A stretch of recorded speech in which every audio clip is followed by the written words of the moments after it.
I never thought I would outlive my daughter-in-law. And I never imagined that the man who would break my heart the most would be my own son. That morning began like any other. Quiet, still, the kind of calm that settles over a house when age has slowed everything down. I was sitting at the kitchen table, hands wrapped around a warm mug of tea, when my phone rang. The hospital number flashed on the screen. My heart knew before my mind did. "Mrs. Carter?" a woman's voice asked gently. "Yes," I replied. "This is St. Anne's Medical Center. Your daughter-in-law Emily has taken a turn for the worse." The room felt smaller suddenly, the walls closer, the air heavier. "I'm on my way," I said, already reaching for my coat. Emily. Emily was only 32, soft-spoken, kind, the kind of woman who thanked waiters twice and remembered birthdays without reminders. She had married my son Ryan 7 years earlier. I had watched her give up pieces of herself quietly, career ambitions, weekends, even friendships, so she could support him. And now, she was dying. Cancer doesn't announce itself loudly. It creeps in. It steals, gently at first, then brutally. Emily had been fighting for 2 years. Ryan had been coping. That's what he called it. The empty chair. When I arrived at the hospital, Emily lay pale against white sheets. Machines hummed softly around her. Her eyes opened when she saw me. "You came," she whispered. "Of course I did, sweetheart," I said, holding her hand. It felt smaller than I remembered. She swallowed hard. "Is Ryan coming?" I paused. "He'll be here soon," I said. It was a lie. Ryan wasn't answering his phone. The truth begins to surface. Hours passed. Emily drifted in and out of sleep. I sat beside her, brushing her hair back, whispering comfort. Nurses came and went. The sun moved across the window. Still, no Ryan. Finally, I stepped into the hallway and called him again. This time, he answered. "Mom?" His voice was loud, music in the background, laughter. "Where are you?" I asked quietly. There was a pause. Then casually, "I'm out, just driving around. I needed air." "With who?" I asked. Another pause, longer. "Friends," he said. Female voices giggled in the background. My chest tightened. "Ryan," I said slowly, carefully, "your wife is dying." Silence. Then irritation. "I know, Mom. Don't start. I can't just sit in that room watching her fade. It messes with my head." I closed my eyes. "And the girls?" I asked. "They're just friends," he snapped. "Don't make it something it's not." I ended the call. My hands were shaking. Emily's last question. When I returned to the room, Emily looked at me. She didn't need words. "He's not coming," she whispered. I sat beside her and took her hand. Tears slid down her cheeks. I loved him. I still do. I swallowed my anger, my grief, my shame. "I know," I said, "and you didn't deserve this." She looked at me with tired eyes. "Promise me something. Anything." "Don't protect him," she said softly. "Not this time." Her words sank deep. A mother's war began. That night, Emily slipped into unconsciousness. Ryan still hadn't come. I sat there alone, listening to machines breathe for her, and something inside me hardened, not with cruelty, but with clarity. I had spent my life defending my son, explaining his flaws, softening his mistakes. But this was unforgivable. And I knew then my response would change him forever. The night was long. Hospitals have a way of stretching time. Every second feels heavier, every sound sharper. The soft beeping of machines, the distant footsteps in the hallway, the low murmur of nurses changing shifts. I sat beside Emily's bed, never letting go of her hand. Her breathing was shallow now, uneven. The doctor had been gentle but honest. She may not make it through the night. I had lived long enough to recognize when the world was preparing to take someone back. Waiting for a man who never came. I checked my phone again. No messages, no missed calls, no concern. Ryan knew. I had told him clearly. There was no confusion, no misunderstanding. He had chosen where he wanted to be, and it wasn't here.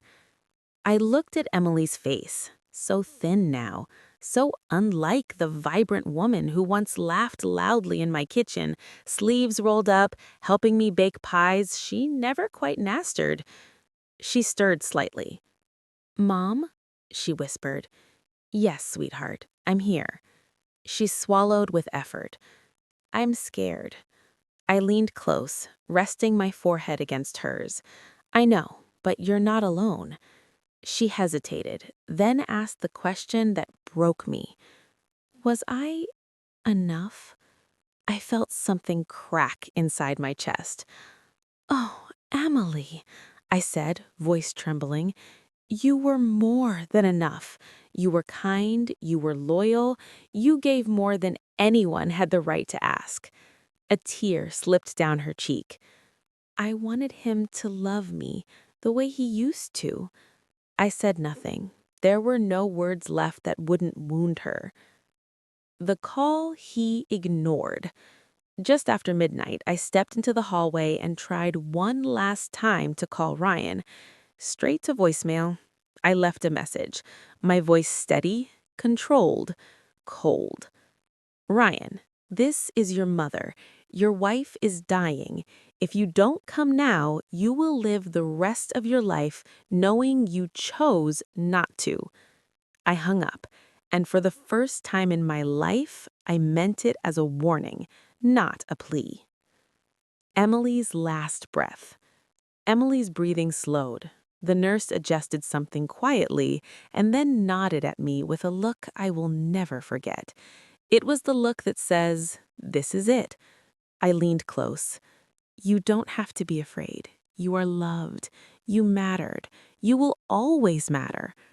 Her fingers tightened weakly around mine. "Promise me," she whispered, barely audible. "You'll tell the truth." "I promise," I said.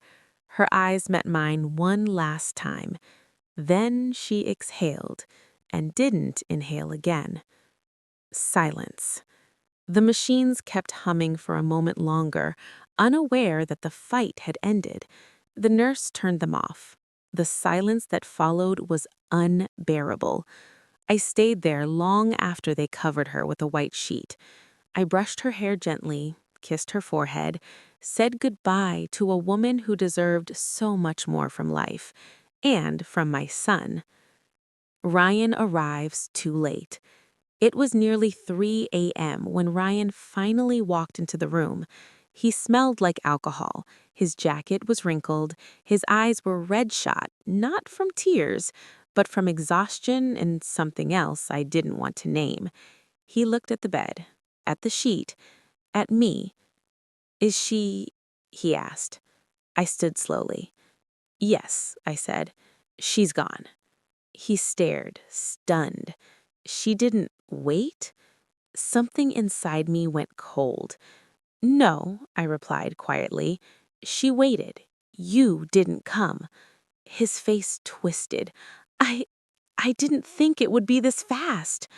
I looked him straight in the eyes. "She asked for you.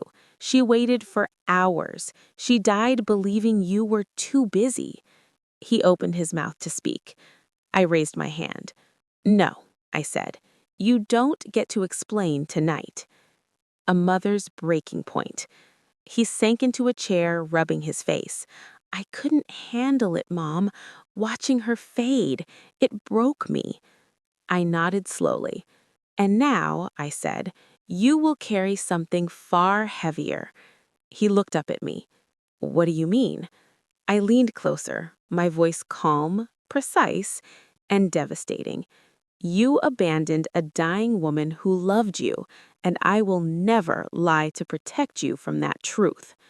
He flinched. For the first time, my son looked afraid, not of loss, but of judgment. The funeral was held 3 days later. 3 days that felt unreal, like the world had shifted slightly off balance, leaving everything familiar but wrong. I moved through those days on instinct alone. Arrangements, phone calls, paperwork, black clothes hanging silently in my closet. Ryan barely spoke. He stayed in his room most of the time, door closed, blinds drawn. When he did come out, his grief looked rehearsed, hands on his face, shoulders slumped at the right moments. I had raised him. I knew when he was truly hurting. This was something else. The service. The chapel was full. Emily had been loved by coworkers, friends, neighbors, even people she had helped quietly and never spoken about. They came with flowers, tears, stories. Ryan sat in the front row, head bowed, hands clasped tightly. From a distance, he looked like a grieving husband. From up close, I could see it. He was performing. When people approached him, he accepted their sympathy, nodded, murmured, "Thank you." He never said her name, never spoke of her kindness, never once mentioned her final days, because to do so would force him to face where he wasn't. What people didn't know. They didn't know she died holding my hand instead of his. They didn't know she asked for him until her voice gave out.